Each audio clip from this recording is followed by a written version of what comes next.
Hi team, I'm Fitz Koehler and welcome to the Wasdin Speaker Series powered by the University of Florida's College of Health and Human Performance and Sport Management Department, where I am a grad. That's where I got my master's degree, as well as my guest today earned his bachelor's in the College of Health and Human Performance. So thanks to the Wasdins and to the Gator Nation for starters. And today I'm super excited because the man I'll be talking to is responsible for so many squeaks, squeals, moments of joy and excitement throughout my college career and beyond. And I know so many of you identify with that. If you are not familiar with Coach Steve Spurrier, the head ball coach, well, let me give you a little lesson on this legend. She started off as a three-sport athlete, and apparently football was not the one he was best at. Baseball and basketball were two sports that he could have gone very far with, but thankfully he chose to come to the University of Florida and play quarterback for the Gators, where he led us to some incredible victories and earned himself a Heisman Trophy. Left here, went on to the NFL for 10 years, and then again, thankfully, stepped into coaching, where he had tremendous success in a few areas, but namely at Duke, at the University of Florida, where he came here and won us a ton of SEC championships, won national championship, and became the only Heisman Trophy winner to ever coach another Heisman Trophy winner to victory, which is pretty cool. He left here, went back to the NFL, and then to South Carolina to lead the Gamecocks to tremendous success. I believe a success they had not seen before his arrival. And now I'm sitting in his newest project. I'm sure will be equally successful, Spurrier's GridIron Grille. And so without further ado, I'd like to introduce you all to Coach Steve Spurrier. Thank you, Fitz. Good to be with you today. Oh, I'm so excited to be here. And so as we sit in your beautiful, beautiful restaurant, tell us about this. Yeah, we're at the Spurrier GridIron Grille. We plan to open, I think, around June 10th. And so right now we're in the final stages. We're at the Visor's rooftop bar right now. Our restaurant, I think, is about the 9th largest in the state, with around 18,000 square feet. We'll have around 350 employees, members of our team here. So we really believe this is going to be a special restaurant. I was fortunate to have a lot of memorabilia and stuff through my playing days as well as coaching days. And so a whole bunch of it's going to be here. So we'll have sort of a museum, a trophy case, and hopefully the Gators and maybe even some Gamecocks and some Duke people will come through and recognize some wonderful moments that we had at all three of those schools. Yeah, obviously this is going to be another hot spot here in Gainesville. And we are in Gainesville, Florida, home to the Gators. So I was told by your partners while I was given a tour last week that failure is not an option. They say, Coach says failure is not an option. But the restaurant business is tough. So what are some of your winning strategies? Well, we believe we have excellent management to start with. Freddie Wiebe has sort of been our general manager, and Swain Durkelbaker, the man that runs the whole shopping center here at Celebration Point. Our location is excellent, right off I-75 and Archer Road here in Gainesville. So it's easy to get in and out of here. But we got to have first-class service, and food we think will be the best almost anywhere in North Florida, maybe in the state. And in service. So we've hired the people to put in place a really good plan. And so we're fired up and thrilled that we believe we have something special here for the people in the Gainesville area. So going back to your staff, I've heard that the application process here is kind of grueling, and every applicant has to go through 4 partners, including you. What's it like for you to interview servers? Well, we're just trying to thoroughly investigate everyone that works here. Obviously, if you're a coach, you're as good as your assistant coaches and your players. Okay. So it's up to the coach to make sure we have all the right people in place. So we think we've done that very well, and we're looking forward to getting open and getting going here in June. So I've been told that almost everything will be locally farmed and fresh. And there's some wacky rule about seafood having to be fished that morning and brought in. What part of this is yours, and what are you most excited about with your menu? Well, a lot of it is our expertise from management. I don't pretend to be a restaurant person, but I've certainly been impressed with everything we've done thus far. And yeah, getting fish here the same day, that's a spectacular move. Yeah. So we'll be able to do that also. And again, fresh, excellent food, and all that goes together with excellent service. So we believe we're going to have it, and we got to wait and see now till June and make it happen. What are your favorite menu items? Oh, I'm more of a healthy food eater like you are. And so I'll eat a steak occasionally, but I'm more into the maybe the pastas and the fish and vegetables and things of that nature. But we'll have an assortment of all that available here. And I've been told you have some special desserts on the menu. Well, my wife has been very good with the pecan pies over the years, and my wife, Jerry, made Toll House cookies for all the players on their birthday. And they were so good, some of the other players were sort of stealing some from them, so we had to put a security system in place to protect the cookies back in my coaching days here and South Carolina and at Duke. So those Toll House cookies are going to be available also. Okay. All right. Jerry's cookies. And a little high five to Jerry, because she's also a fitness professional, and she's beautiful and healthy and brilliant. Yeah, she taught at Gainesville Fitness all the years that I was here, and taught some actually up at South Carolina at the university there also. So she's been a fitness instructor and keeping it pretty good, just like I do. Yeah. No, you have a museum here, and it's all being built right now. It's kind of ready for your trophies. I was told there was 300 trophies you had to choose from, and you're bringing your top 100 to the restaurant. Is that? Oh, I don't know if it's 100, but there'll probably be somewhere between 40 and 50. You might have been confused with 300 visors. Okay. So we're in the Visors Rooftop Lounge right now, and there will be something like 200, 250 visors. I also have been fortunate enough to play golf at a whole bunch of wonderful golf courses really around the world, especially in Europe and the United States and so forth. So those visors, I would go to the pro shop and get a visor almost every good golf course I played at. So they'll be here, and hopefully people who love golf can recognize the golf course and say, hey, I played that one, or this, that, and the other.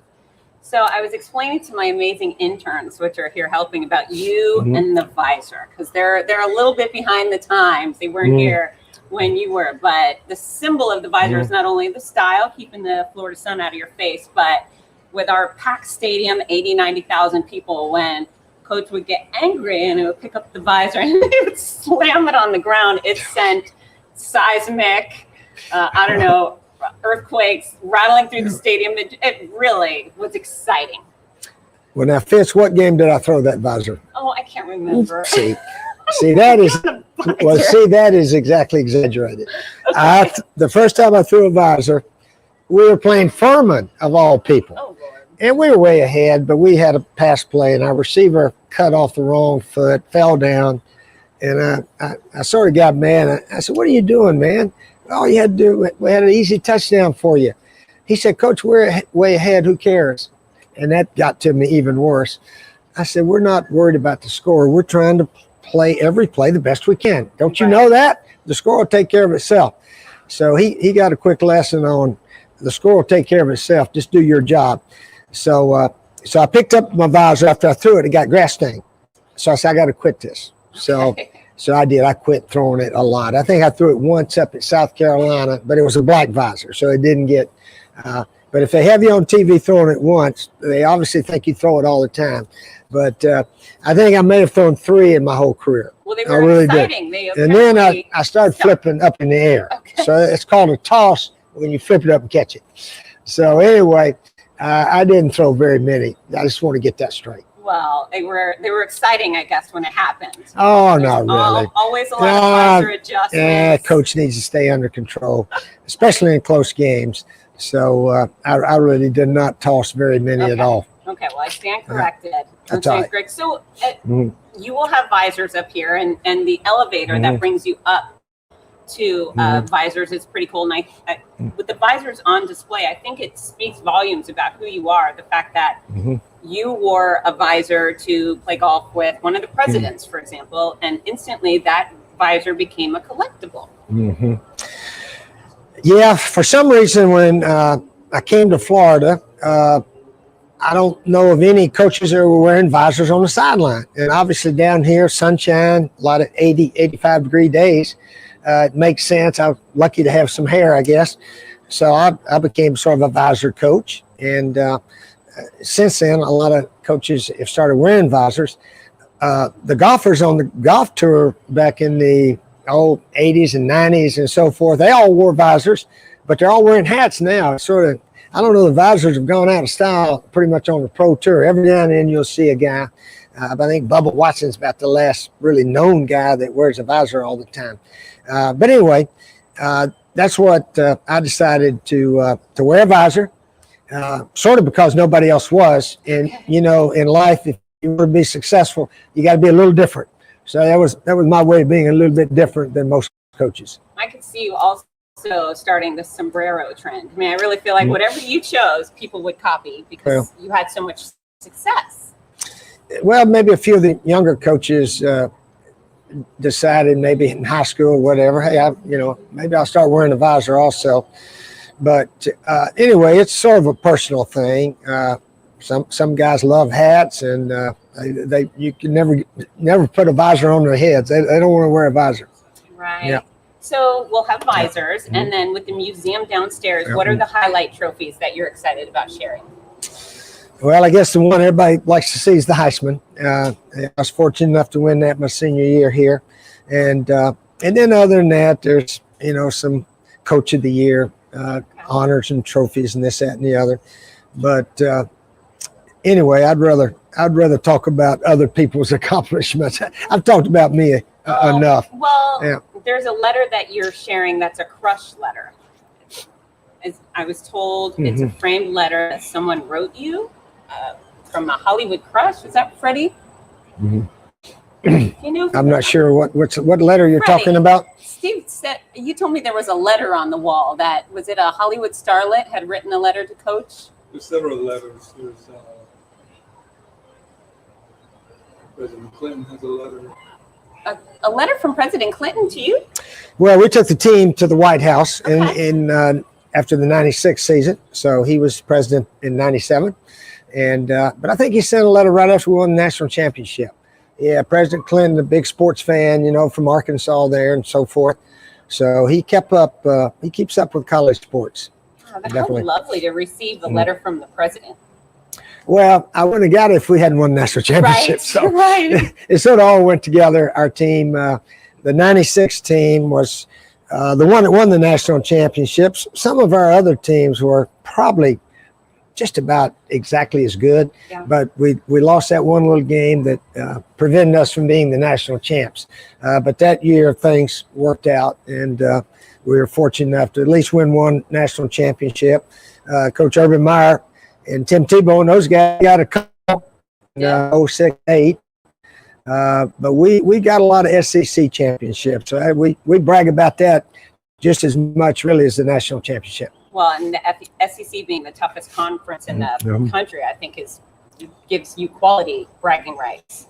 Well, that's, to me, the number one goal if you're an SEC coach and you got a team capable, win the SEC. And if you're fortunate to maybe play for the national, then worry about it at that time. So also in the trophy room, I was told that some of your contracts are up there. You were the first coach to ever garner $1 million per season, and then the first to go to $5 million a season. You grew up with what I'm guessing is modest childhood. With your father was a minister. Very modest background, but. Yeah, I guess I got here at a time that the revenues in college football were starting to really go up, television deals and all that and the other. And of course, now the coaches are way, way beyond what I was able to make. But I was fortunate to come to Florida at the right time. Actually, the players were already here from Coach Galen Hall's team. All they needed was a little mental approach that we were just as good as our competition, and now let's go play better than them, and we can certainly be champions. So I got here at the right place at the right time. And was that because you're very hungry for success. I mean, you ooze determination. Was that your number? Did you talk with your business manager and say, let's go for 5 million, or was that somebody else's idea? Oh, actually, I did not even use an agent back then. Oh, really? It was all you? Yeah, it was just, what do you think? And our athletic director and university and president were very supportive of whatever seemed fair. Okay. And I think our revenue from football had quadrupled 10 times or whatever. I'm not sure exactly what. So whatever was fair is what you try to go for. Yeah. Did you do the happy dance? Was that an exciting moment for you? No, not really. I had plenty anyway. It was just, I guess, an opportunity to share, to give a little bit more to charities and this, that, and the other. And so I'm sort of proud that I was able to give money back to every school also. Absolutely. Yeah, you've been very generous. And of course, you have a nice, solid family too. So supporting your own kids goes a long way. Yeah. But the University of Florida has certainly been good for me. And I'm really thankful that I got hired here back in 2016 to be an ambassador consultant, work under the president and the athletic director. Try to spread goodwill for the University of Florida. So I'm really appreciative of the job opportunity. I got an office in the stadium, and thankful they put my name on the stadium for some reason. So I've been certainly blessed. That's right. So you have Steve Spurrier, Florida Field at Ben Hill Griffin Stadium, and then you have the big bronze statue out in front. So what does that mean to you to have the field be in your name and that statue out there? It's just incredible that how fortunate I've been. I always look back and thank Coach Ray Graves for recruiting me, a kid from East Tennessee. Florida really didn't recruit me much during my high school senior year, and I visited a whole bunch of places. Back then, you could visit unlimited schools. So, I mean, I went to Duke, North Carolina, Kentucky, Tennessee, Vanderbilt, Ole Miss, Alabama. And then basketball season was going on. So after basketball season was over up there in March, I visited Florida. And it was about a 72-degree day here in March. I think it's 32 up in Johnson City. So I said, you know what? There's got to be a reason everybody's saving their money to move to Florida. And maybe I can go to college there and live in Florida when my playing days are over. So, but Coach Graves was instrumental in the whole atmosphere here at Florida. Just made the most sense for me to come to school here. Well, you've become, I would imagine, I can't think of another Gator that's been as influential and successful and brought as much pride and entertainment. Because I know you were working hard on the field, but I was just in the bleachers, jumping up and down, screaming, and it's been so fun for us. Yeah, you know, it sort of started my coaching career. Well, I coached in the USFL, Tampa Bay Bandits, for a while, and then up at Duke University. And we had tremendous success at Duke. The last year I was there in '89 before coming here in '90. And that success at Duke really parlayed into what we were able to do here. It really did. Those Duke kids played out, won an SEC championship, the only one in, 67 years or something like that. And so the Florida players, when they started watching the film of our Duke guys, and they said, those guys can win a championship, there's no reason why we can't, because the players here were far more athletic and superior talent-wise than the Duke kids. So the championship run started at Duke, and we were able to just keep it going right here at Florida for 6 out of 7 years. So you, you've just led so much excellence, and you've been fairly fearless about. So with my audience, I do a lot of helping people to just live better and live longer, make make basic choices for their health every day and try to be a little fearless, whether it's going to do a 5K or something else. What advice do you have for the average Joe and Jane out there who are really just stuck? Well, I don't know if you know this or not, but every game I coached in college, I worked out the morning before the game. Now, occasionally, if we were away somewhere in Arkansas and we had to get on the bus and travel about 40 miles, maybe I'd just walk around the hotel a couple of times. But usually I'd find the fitness room and get on the treadmill and do 25 or 30 minutes, get a good sweat up and, shower up and get ready for the day. So that was a habit of mine. It was to work out the day of the game. And in fact, most of the time during football season, I worked out a minimum of 5 days a week.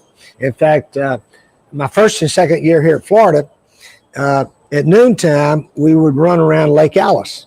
Okay. And at the top of the stairs, Dara Torres, the Olympic swimmer, who, of course, won a medal after she was 40 years old, she'd stand up there and wait on us. So Dara would run around Lake Alice with us, about a 3.1 mile run that we do every day, about 12:15, something like that. And then we had about 7 or 8 coaches run also.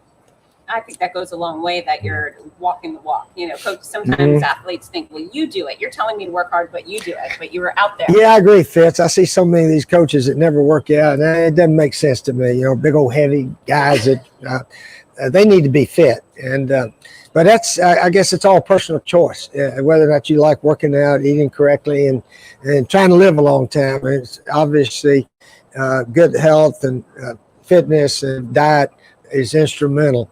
So I've tried to do pretty well in those areas. So I'm guessing you probably don't remember this, but when I was in grad school, my classes were always at the Florida gym right next to the stadium, and I was competing as a full contact kickboxer back then. So I would go down in the end zone and jump rope, and your staff would bring out your stationary bike. Yep. And you would ride, and I would jump, and we would talk, and that was some of the coolest days. I think I rode it out there a few times, but we had that stationary bike.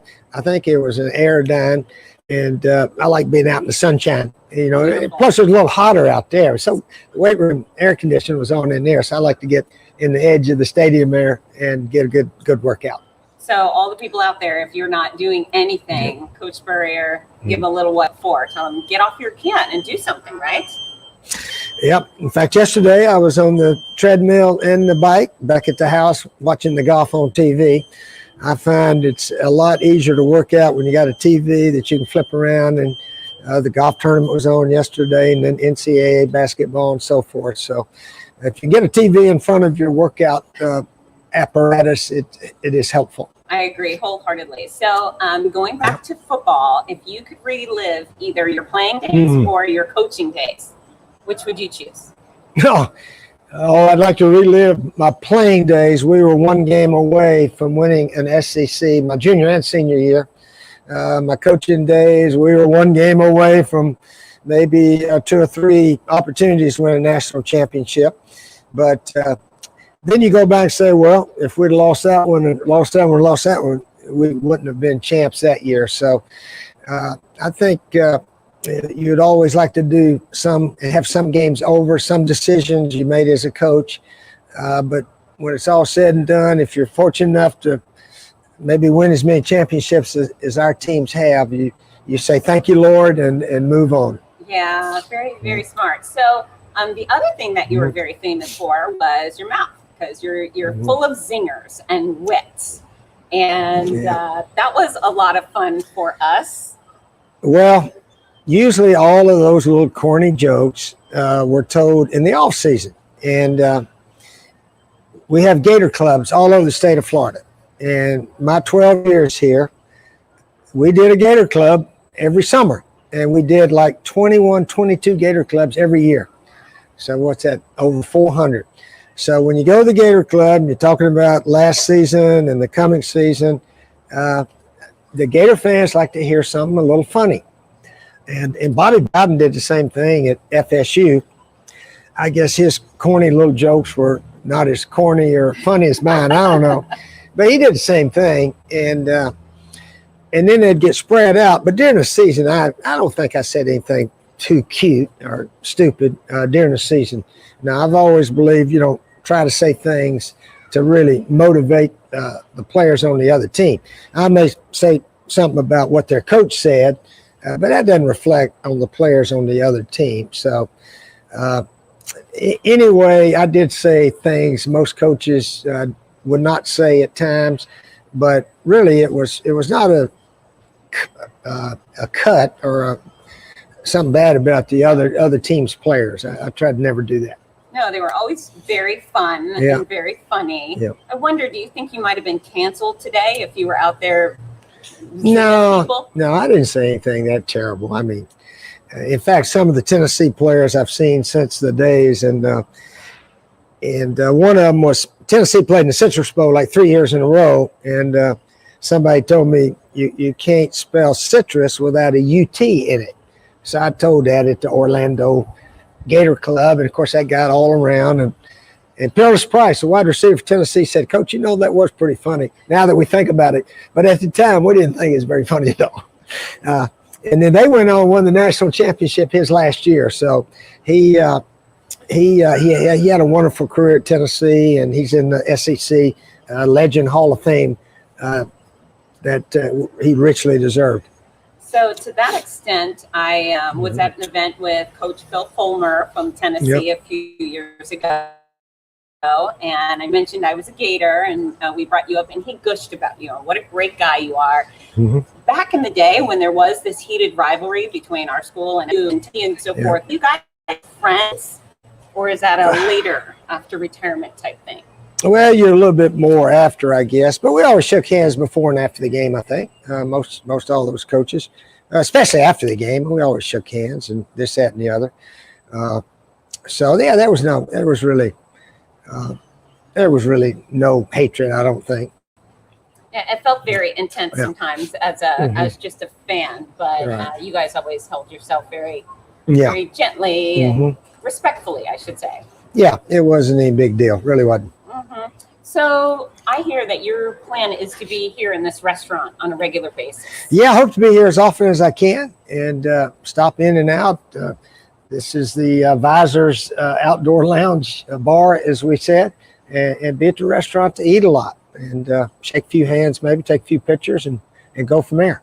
And cornhole upstairs. So for anyone who loves to play cornhole, there's artificial turf up high, which will be fun. I am a fierce cornhole competitor. I'm not very talented, but I'm always willing to have a game. Is there a particular part of the restaurant or bar you'd fancy you'd spend the No, I think I would just be moving around. I'm not. I won't be here 3 hours a night now. I'll be in and out a bunch, but and hope to eat here a lot also. Yeah, it looks wonderful, and it's massive. It really is large. I was told your kitchen space alone is 6,500 square feet. Yeah, it's I think it's the 8th or 9th largest in the state. So we've got a wonderful restaurant, and but again, the service and the food have got to be excellent. Yeah, I agree. I agree. You've got a lot of not just competition, but you have a lot of complementary businesses around in this beautiful plaza. So correct. I imagine it'll be a hot spot. You have some items from Tim Tebow and Danny Werfel that are going to be here as well? Well, we definitely have some Danny Werfel items, and I know we've got some pictures with me and Tim and Danny that'll be around. I'm not sure how much memorabilia of his will be here. Okay. And then my favorite part of this entire facility is the men's and women's bathroom advisor. So do you want to share a little bit about that? Yeah, I think one of our partners asked me to draw up a bunch of our pass plays over the years, and especially big plays that went for touchdowns and what we called them. So I drew them up on paper, with the football field underneath, sort of, and we got them in the restrooms, and plus. I listed how they were used, the name of the play, and when it was successful, and so forth. So former players now, they love it, especially if they were involved in some of those plays. And of course, people that watched the Gators play back in the 90s and 2000, 2001, they will recognize some of those plays. Yeah, no, it's very exciting. But I ask, and this is probably the weirdest thing I've ever asked, but can we go to the bathroom when we're done here live? We can go Oh, sure. visit the bathroom. Sure. Yeah, the restaurant's not open yet. So the bathroom's going to be a favorite place maybe for a little while. I'm going to the bathroom with Coach Spurrier. There we go. Woohoo! Yeah. All right, Coach. So I have a quick lightning round for you.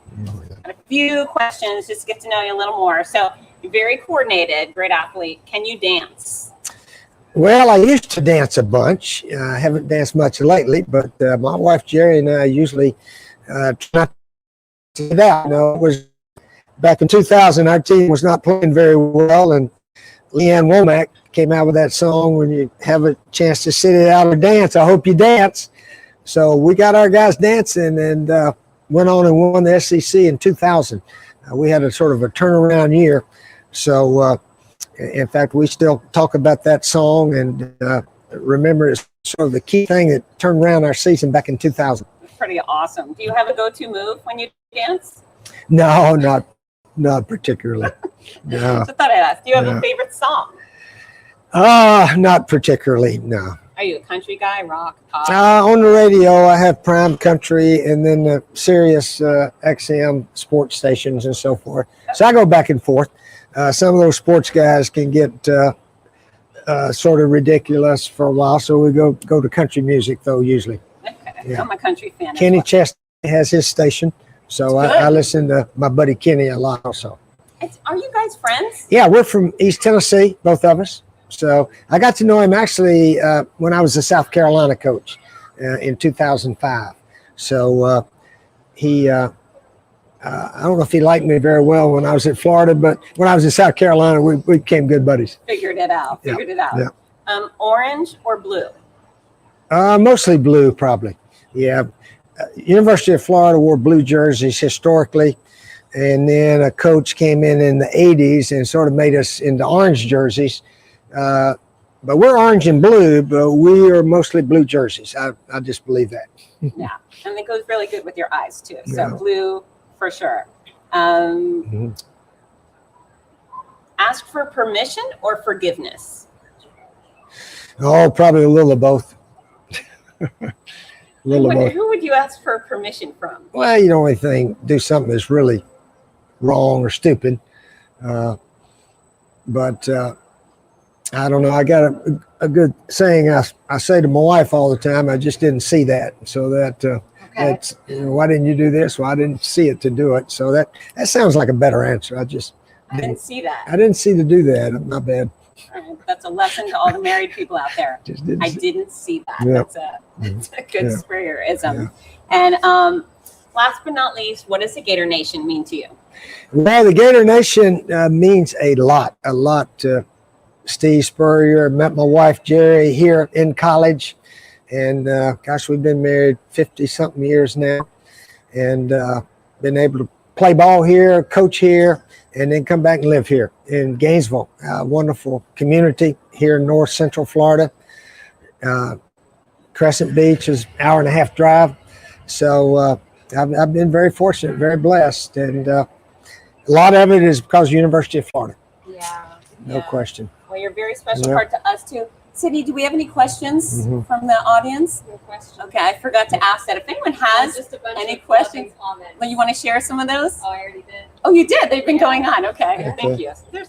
Thank goodness everyone's a little bit organized here, more so than I. Well, Coach, thank you so much. Wasdin's, thank you so much for sponsoring the series, College of Health and Human Performance, Sport Management, which we're both grateful alumni of. And Coach, usually what I do with the speaker series, because I've had people from other places, I teach them how to do the chomp on the way out, but I don't think I need to teach you how to do that. You mind giving our crew a chomp before we head out? Okay, little chomp. Yeah. Thanks.